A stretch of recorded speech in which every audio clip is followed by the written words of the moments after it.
மேடையில் இருக்கும் மேதைகளே, என் இனிய நண்பர்களே, அனைவருக்கும் வணக்கம். அனிவா சார் நிறைய கருத்துக்கள் சொன்னார். எனக்கு பெருசாக ஒன்றும் சொல்கிறதுக்கு இல்லை. இருந்தாலும் எனக்கு இந்த படம் மொழிமாற்றம் பண்ணும்போது ஒரு பெரிய அனுபவம். இது ஒரு ஹஜ் பயணத்தோட கதை. இந்த ஹஜ் பயணம் எப்படி பண்ணணும் அப்படின்னு ஆதாமின் ராபு எடுத்து காட்டியிருக்கார் த்ரூ மிஸ்டர் சலீம் அகமது. இது நான் என்ன நினைக்கிறேன்னா, இது ஒரு ஹஜ் பயணம் கிடையாது, இது ஒரு மனிதனோட பயணம். வாழ்க்கையில உண்மையான ஒரு மனிதன் எப்படி எப்படி நடக்கணும் அப்படிங்கிறதுக்காக இவர் சலீம் சார் ஒரு ரொம்ப எளிமையா ரொம்ப கியூட்டா சொல்லியிருக்காரு. இந்த படம் நிறைய தடவை பார்த்துருக்கேன். இப்போ பார்க்கும்போது கூட எழுதிட்டேன். கடைசியில் இந்த ஆதாமின் மகன் அபு சொல்றாரு பாருங்க, அந்த டிராவல்ஸ் முதலாளி சொல்லுவாரு, நான் உங்களை அப்பா மாதிரி இருந்தாலும் நீங்க போங்க, நான் பணம் தரேன். அப்ப அவர் என்ன சொல்றாரு, நீங்க என்ன அப்பாவை நினைக்க, ஆனா அந்த அப்பாவுக்கு தான் அந்த ஹஜ் பயணம் போகும், எனக்கு கிடையாது, நான் போய் பிரயோஜனம் இல்லை. உண்மையான மனிதன். இந்த ஒரு பெரிய ஒரு படத்துல ஒரு சின்ன ரோல் நான் பண்ணியிருக்கேன் as a டிரான்ஸ்லேட்டர். இது நான் பெரிய பாக்கியமா எடுத்துக்கிறேன். இதுல நிறைய பேர் உழைச்சிருக்காரு. பாபு சார் ரொம்ப சின்சியரா எத்தனை வாட்டி எனக்கு ஃபோன் பண்ணி என்னாச்சு சார் ஃபாலோ பண்ணி நிறைய பண்ணியிருக்காரு. This is a great team work. இந்த டீம் ஒர்க் மலையாளத்தில் நிறைய வெற்றி எடுத்து தமிழில் இன்னும் மேலும் மேலும் வெற்றி அடையணும்னு இறைவனை பிரார்த்தனை பண்ணிக்கிறேன். வணக்கம். தேங்க்யூ. இந்த படம் 2011 4 நேஷனல் அவார்டு கிடைச்சாச்சு. Best film, best actor, best cinematography and best BGM. 2011 India's official entry to Oscar, silver peacock in Goa international film festival, Washington DC international film ஃபெஸ்டிவலில் first feature award, Kazan international film festival best critics award for best film and best script. நிறைய award கிடச்சாச்சு. இது nearly 100 international film ஃபெஸ்டிவலில் attend செய்துட்டு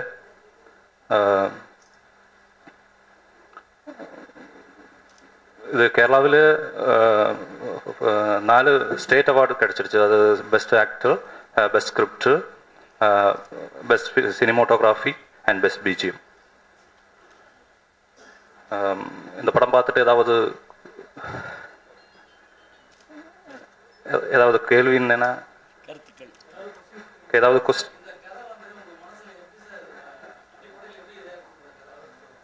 10 years before நான் ஒரு travel ஏஜென்சியில் work பண்ணிட்டேன். அந்த டைமில் நான் உம்ரா தெரியுமா, அது ஹஜ் மாதிரி இருக்குது. உம்ரா மக்கள் போய் அதெல்லாம் பார்த்துட்டு திரும்பி வரல. அந்த டைமில் இந்த மாதிரி 2 ஆள், ஒரு ஹஸ்பண்ட் அண்ட் ஒய்ஃபினை நான் ஜித்தியில் வச்சு பார்த்துட்டேன். அவர் தான் இந்த படத்துக்கு இன்ஸ்பிரேஷன்.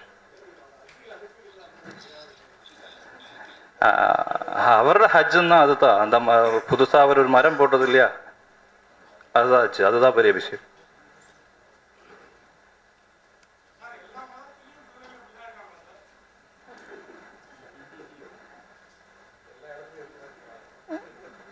இந்த படம் பார்த்துட்டு நிறைய ஆளுகள் இந்த மாதிரி சத்தார் இல்லையா அவர் குழந்தை, அது மாதிரி நிறைய ஆளுகள் என்னை ஃபோனில் கூப்பிட்டாரு.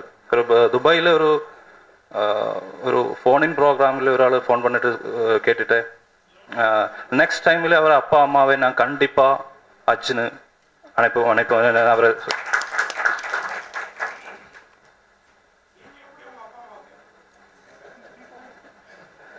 இந்த கேரக்டருக்கு, அதாவது இந்த இவரோட நிறைய ஆளுங்க சொல்லிட்டு அவரோட ஒரு அட்டாச்மெண்ட், அவரோட ஒரு லவ், நான் நினைக்கிறேன் அது அவர் தான் எனக்கு இன்ஸ்பிரேஷன், என் அப்பா அம்மா.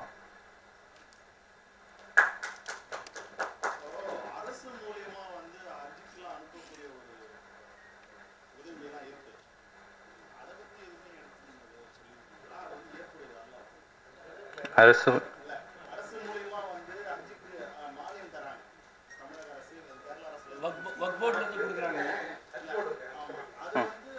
ஏன்னா இவருக்கு அது தெரியல. அவருக்கு தெரியல, அவரு லோக்கல் ஏரியான்னு அவருக்கு தெரியுது அந்த அசைனா ராஜி தான், அவரு தான் நிறைய படிச்சவர், அவரு தான் அவர் ஹீரோ. அவர் போயிட்டு அவர் கேட்குங்க உங்களை எங்க போயிட்டு எப்பயே போயிடுச்சுன்னு அவர் தான் சொல்றாரு, அந்த டிராவல் ஏஜென்சியில நான் போயிடுச்சு.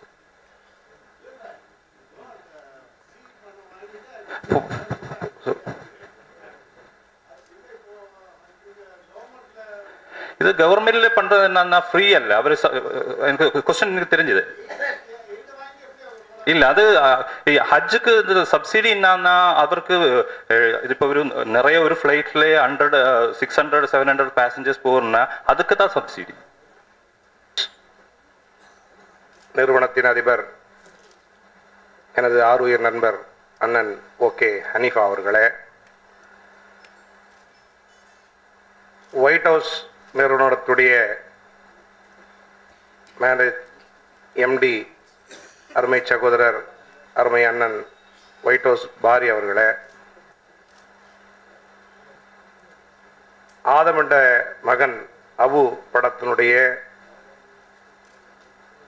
டைரக்டர் அருமை சகோதரர் சலீம் அவர்களே, இந்த படத்தினுடைய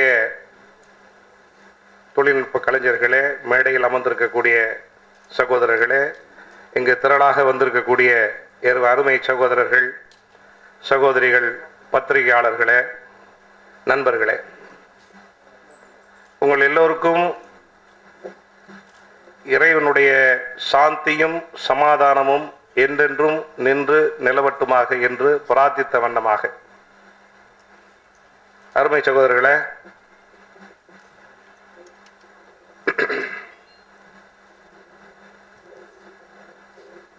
நண்பர்கள் அமையலாம். ஒரு சரவணனுக்கு ஒரு கார்த்திக் நண்பனா இருக்கலாம், ஒரு ஹனீஃபாக்கு இன்னொரு ஹனீஃபா அப்படின்னு அமையிறது மிகவும் ரேராக இருக்கக்கூடிய ஒரு விஷயம். என்னுடைய அருமை நண்பர் ஹனீஃபா அவர்கள் சமூகத்தின்பால் கொண்ட அக்கறையின் காரணமாக இந்த திரைப்படத்தை பார்த்துவிட்டு அவங்களுடைய நீண்ட நாள் திரைப்படத்தில் நம்மளுடைய தொடர்பு இருக்க வேண்டும் என்ற கனவை இன்று நனவாக்கியிருக்கின்றார்கள். அதற்கு காரணம் இன்றைய திரைத்துறையினுடைய நிலைப்பாடு. அருமையானவர்களே, சினிமா உலகம் மிகப்பெரிய சக்தி வாய்ந்த ஒரு உலகம் என்பதை மறுக்க முடியாது. தமிழகத்திலே முஸ்லிம்களும் கிறிஸ்தவர்களும் இந்துக்களும் மாமன் மச்சான்களாக அண்ணன் தம்பிகளாக இங்கே நம்ம வாழ்ந்து கொண்டிருக்கக்கூடிய சூழ்நிலையில நமக்குள்ள இருக்கக்கூடிய ஒற்றுமையை குலைக்கக்கூடிய வேலைகளை யாரும் செய்து கொண்டிருக்கக்கூடிய சூழ்நிலையில அந்த ஒற்றுமையை பலப்படுத்தும் விதமாக, அந்த ஒற்றுமையை செம்மைப்படுத்தும் விதமாக நாமெல்லாம் தமிழர்கள் மதத்தால் வேறுபட்டாலும் நமக்குள்ளே ஒருங்கிணைப்பு உள்ளது, தொப்புள் கொடி உறவு என்ற அந்த உறவு உள்ளது. அதை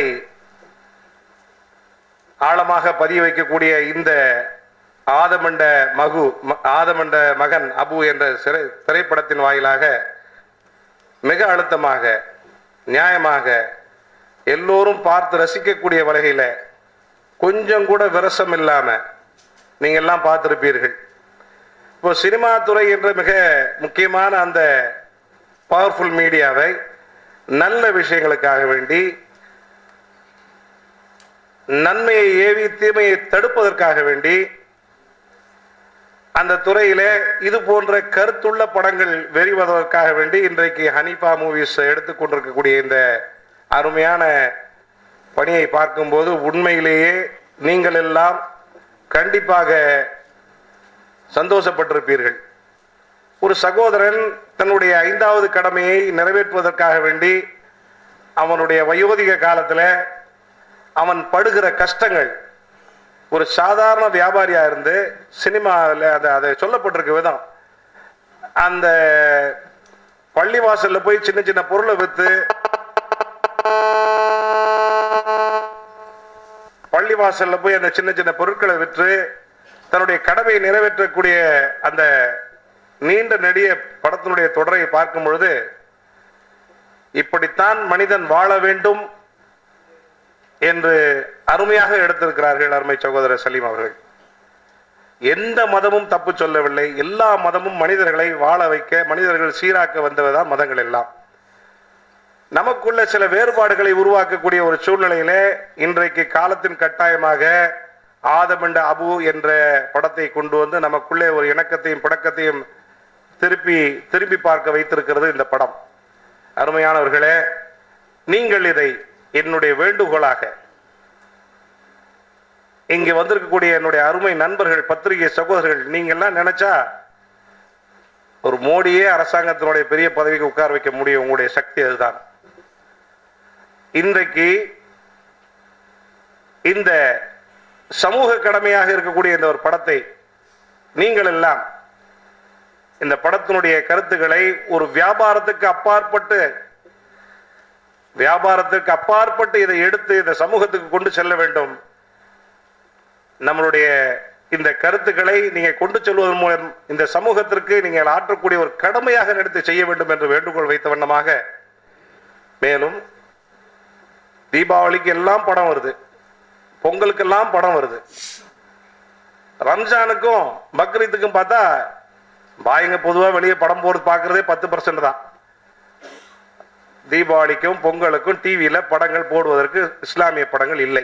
வெற்றிடத்தை நிறைவு செய்கின்ற வகையில் இந்த படம் வந்திருக்கிறது என்று நினைக்கும் பொழுது மிகவும் சந்தோஷப்படுகிறேன். இந்த வாய்ப்புகளை நீங்கள் இந்த சமூக கடமையை ஆற்றுவதன் வாயிலாக இந்த படத்தை, இந்த கருத்தை நீங்கள் கொண்டு செல்ல வேண்டும். இங்க இருக்கக்கூடிய நீங்கள் எல்லாம் நான் உங்களோடு மனம் விட்டு கேட்டுக்கொள்கின்றேன்.